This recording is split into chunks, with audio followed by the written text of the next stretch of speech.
Tell me in the comments where you are watching from, because by the time this story is finished, you will be glad you are nowhere near the Missouri Ozarks. There are corners of American history that the official record refused to touch, not because no one knew, not because the evidence was thin, but because what happened in those places was so far outside the boundary of what any governing body wished to acknowledge that the cleaner solution for everyone involved was to pretend the record never existed at all.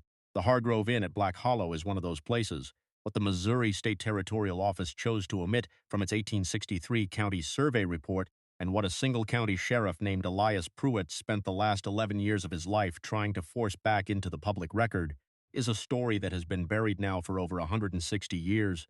This is where it comes back. The Ozark Mountains in the winter of 1863 were not what most Americans picture when they think of Missouri. Forget the flatlands. Forget the Gateway Arch and the wide Brown River. The southern Ozark counties, Stone, Taney, Douglas, were something altogether different. Dense cedar forests so thick the midday light came through filtered and dim like dusk at noon. Gorges carved out by creek systems that flooded without warning and swallowed roads whole. The nearest federal courthouse was a 4-day ride north, and in the middle of the Civil War, when the Union Army was commandeering horses and the Confederate guerrillas were burning bridges along the White River corridor, that 4-day ride often stretched to 2 weeks or was abandoned entirely. The law in Stone County in the winter of 1863 was not a system, it was a rumor. It was whoever had the most authority in whatever hollow you happened to be standing in. Into this landscape, sometime in the late autumn of 1858, a man named Cornelius Hargrove arrived. He was 47 years old, a lean build, angular in the way that comes not from intention but from decades of hard living. Shoulders that had been broadened by hauling freight and then narrowed again by years of something less physical. His hands were notable, the left missing its ring finger entirely, the remaining 4 scarred and calloused across the knuckle joints from work that had plainly been rough and repetitive. His eyes, by the account of Silas Drum, the mail courier who first documented meeting him in September 1858, were the color of creek water in November, pale, shallow, and cold enough to discourage extended looking. He spoke carefully. He never raised his voice. He smiled when he was spoken to, and the smile, Drum wrote, never quite arrived in the upper part of his face. Hargrove purchased 12 acres of land at the base of a ravine the locals had long called Black Hollow, a name that predated any settler record and appeared in the earliest Osage surveying notes from the 1820s, though no explanation for the name had ever been formally recorded. He paid in full. He asked no questions about the land's prior use. He built a 2-story structure with a front room large enough for 8 tables and 6 upstairs rooms, each with a door that latched from the outside. He called it a traveler's inn. He was, for the first 4 years, considered a quiet and unremarkable addition to the county's scattered commercial landscape. People said he was peculiar but useful. The way folks always talk about loners they don't quite understand but haven't been given a reason to fear yet. The first sign that something at Black Hollow was not as it appeared came in March of 1861. A traveling seed merchant named Orville Tuttle left the settlement of Galena on the morning of the 14th, heading south along the White River Road. He was 34 years old. He had made this route 11 times in the preceding 2 years and was considered reliable enough by his employer, the Boone County Agricultural Supply Cooperative, that he carried a sealed ledger of account receivables worth nearly $200 in projected spring business. He was expected at the Douglas County Depot by the evening of the 16th. He never arrived. According to a deposition filed with the Stone County Recorder's Office on April 9th, 1861, a document that still exists in the Missouri State Archives, cataloged under territorial commerce disputes, the last confirmed sighting of Orville Tuttle was at Hargrove's Inn, where the depot keeper at Galena stated that Tuttle had mentioned stopping for the night. The depot keeper, a man named Rufus Cale, reported this not out of suspicion but as simple route accounting. Nobody thought too much of it at first. Men disappeared on Ozark roads in the winter of 1861. It happened, the war was coming, everything was dissolving.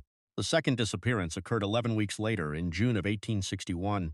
A Union Army supply rider named Corporal Marcus Webb, 22 years old, was dispatched from the Springfield garrison with dispatches for a regiment camped along the James River Fork. He was found stopped at Hargrove's Inn, confirmed by a notation Webb himself made in his dispatch log, the last entry in the document, which read, June 11, stopped for the night at an inn in the hollow below the White River Road. Proprietor seems a strange sort. Will continue at first light. He did not continue at first light. The regiment never received its dispatches. The Army filed a missing soldier report that was absorbed into the vast administrative chaos of a military apparatus managing the opening months of war across 5 states. and Corporal Webb's name disappeared into that machinery without producing any investigation into where he had last been seen. It was the third disappearance that finally produced something resembling official attention. In October of 1862, a widow named Josephine Mallard, 51 years old, was traveling north from her daughter's home in Douglas County to her own property outside Galena. She was traveling with her 16-year-old grandson, a boy named Thomas. They were expected in Galena within 2 days. They did not arrive. A neighbor who had been minding Josephine Mallard's property sent word to her son-in-law, who rode south to search. He found no trace of either of them along the road. He stopped at Hargrove's Inn. He later reported that Hargrove had been pleasant and had confirmed that a woman and a boy had stopped for dinner, not for the night, he specified, just for dinner, and had departed before dark. The son-in-law accepted this and reported it to the Galena postmaster, who wrote it into a general missing persons record that already contained, he noted, the name of one Orville Tuttle from the prior year. The postmaster, a man named Ambrose Keeley, then did something that would prove to be the most consequential bureaucratic act in this entire story. He kept a private ledger, separate from the official postal record, in which he noted every disappearance he had recorded along the White River Road since the inn at Black Hollow had opened. By October of 1862, that ledger contained 9 names. The wind had died, the pines stood still, the mountain had nothing to say. It was Ambrose Keeley who finally brought the ledger to Sheriff Elias Pruitt in the spring of 1863. Pruitt was 58 years old, a war veteran from the Mexican campaign, a man with a broad frame that had softened at the middle but retained in the hands, and forearms a density that still impressed younger men. He had served as Stone County Sheriff for 14 years. He did not believe in the supernatural. He believed in record-keeping and evidence, and in the fact that 9 people disappearing along a 15-mile stretch of road over the course of 4 years was not a statistical accident. He read Keeley's private ledger over the course of an evening. By the following morning, he had made a decision. He rode to Black Hollow alone. What Pruitt's official report to the Stone County Court stated about that first visit was brief and unrevealing. He had inspected the premises, found them in reasonable order, questioned the proprietor, and found no grounds for formal action pending further inquiry. What his official report failed to mention, but what came to light in his personal papers, donated to the Stone County Historical Society in 1901 by his surviving daughter, 11 years after Pruitt's death, was that his first visit to Black Hollow had produced a detail that he had deliberately withheld from the official record. In a personal journal kept separately from his sheriff's logs, Pruitt wrote, "The smell from the property, not from the inn proper but from a low outbuilding at the back near the ravine edge, sweet and wrong, like a thing that has been dead long enough to change." I asked Hargrove what he kept in the outbuilding. He said dried game. He opened the door immediately, which surprised me. The interior was ordinary, but the smell did not come from inside. It came from below. From below, Pruitt returned to Black Hollow 6 weeks later. This time he brought 2 men, a deputy named Calvin Morse, 31 years old, and a civilian tracker named Garland Fitch, who had spent 20 years guiding hunting parties through the southern Ozark caves and knew the geology of ravine systems in Stone County better than anyone living. Pruitt's purpose, as documented in a second private journal entry dated May 17, 1863, was to locate whatever was below the outbuilding. Fitch, within the first hour of examining the exterior of the property, identified a second entrance to what he described as a natural limestone dissension, a sinkhole formation consistent with the karst topography of the hollow, which would produce a cavern space of unpredictable dimension beneath the structure.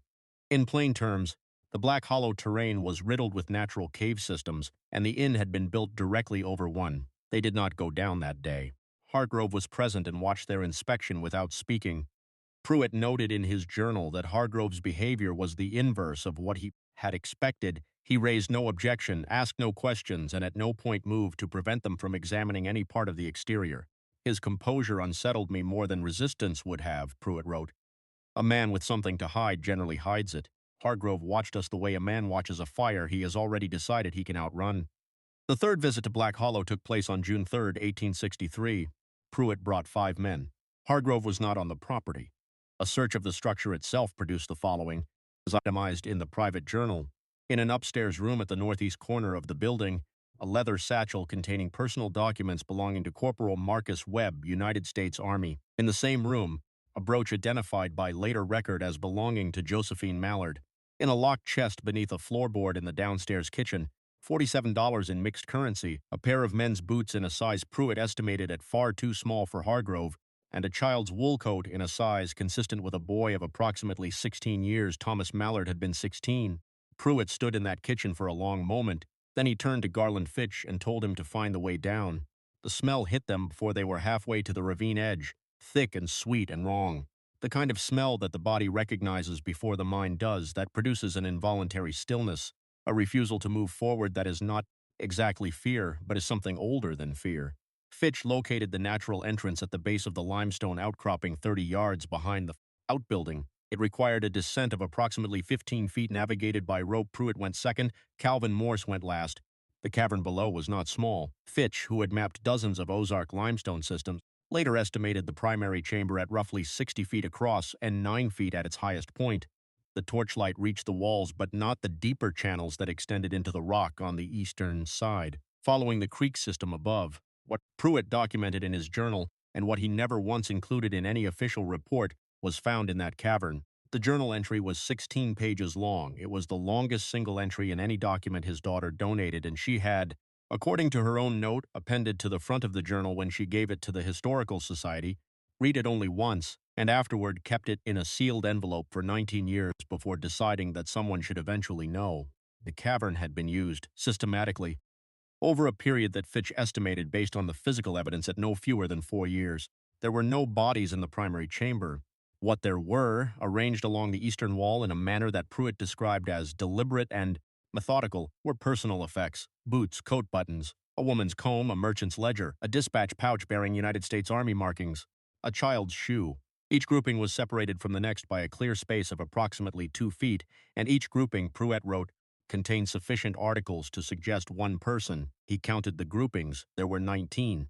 What had been done with the people those belongings had belonged to, no examination of the primary chamber or its visible side channels was able to determine.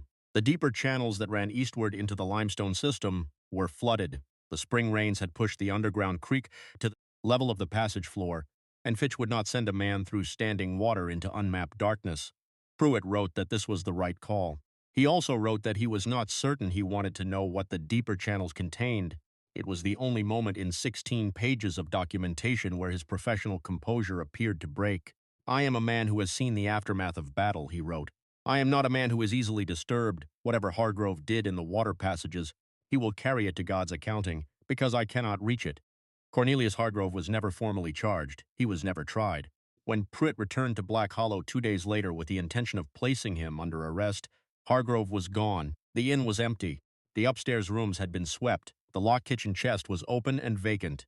A search of the surrounding county and a subsequent communication with the sheriffs of Taney, Douglas, Christian, and Greene counties produced no confirmed sighting of him. He appeared in no post-war census record. He appeared in no subsequent criminal record under that name in Missouri, Arkansas, Kansas, or the Indian Territory. He is not listed in any death record in the Missouri State Archives. He entered the Ozarks in 1858. He left them in 1863. And every official document produced by the Stone County Court between those years, including the county survey report of 1863 that made no mention of Black Hollow or any investigation thereof, suggests that so far as the territorial government was concerned, none of it had occurred. Today, the land at the base of Black Hollow Ravine is part of a property easement managed by the Mark Twain National Forest. No structures remain. The limestone karst system that runs beneath the eastern side of the property is noted on modern geological survey maps as an unmapped subsurface drainage channel. No recreational access is marked in that area. The U.S. Forest Service has no formal classification for the site. Hikers who have attempted to locate the ravine entrance based on Garland Fitch's 1863 topographical sketch, a document that was digitized and made publicly available by the Missouri State Archives in 2009, have reported finding the correct formation, but have noted that the lower access point is now collapsed, filled in by a century and a half of limestone settling. Whether this happened naturally is a question that has never been examined. Ambrose Keeley's private postal ledger, the one that listed 9 names before Pruitt ever went to Black Hollow, was donated to the Galena Public Library in 1884. It was reported lost in a 1923 flood. The library's acquisition records for that same period, however, do not list it among the flood-damaged items. It simply is not there. Here is the question that has no clean answer. 19 groupings of personal effects, 9 names in Keeley's ledger before the investigation began. What accounts for the remaining 10? Did Pruitt's count exceed Keeley's because the postal record was incomplete? because some travelers on the White River Road had no one expecting them. At the other end, no merchant cooperative, no army garrison, no family waiting by a window? Or does the discrepancy between 9 documented names and 19 documented spaces mean something worse? That the missing were not all travelers at all, that some of them came from the surrounding county itself, and that their absence was absorbed quietly into the ordinary mathematics of frontier attrition, the deaths that went unrecorded because there was no one with both the will and the authority to record them. In the Ozarks of 1863, in the middle of a war that was bleeding the administrative capacity of every county government in Missouri down to its bare skeleton, how many people could vanish before anyone with official power was obligated to notice? That is the question Elias Pruitt spent the last 11 years of his life trying to answer. He never did. Some records are sealed for reasons that make sense in the room where the decision is made. Others are sealed because the people in the room understood something that we, at this distance, are still only beginning to approach. The mountains of the Missouri Ozarks do not give back what they take. The limestone keeps its record in a language that no archive has yet learned to read. The hollow at Black Hollow still carries the name it was given before any settler ever stood in it, a name from the Osage surveys, a name with no explanation attached to it, a name that someone, at some point before 1820, decided was the only word that fit. This is one of the darkest, most deliberately buried cases in Missouri's recorded history. The fact that it was buried so carefully and so completely is in the end its own kind of answer. What do you think happened to the 10 names that Pruitt found no record for? Were they transients that nobody was waiting on? Or does the silence in the official record mean that someone in the county government knew and chose to look away? Drop your answer below. If stores like this one, the ones that got pulled from the ledger before most people ever had a chance to read them, are the kind of history you want to keep uncovering, subscribe, and ring the bell. We have more. They are not easy ones, but they are real. Until next time, stay out of the hollow.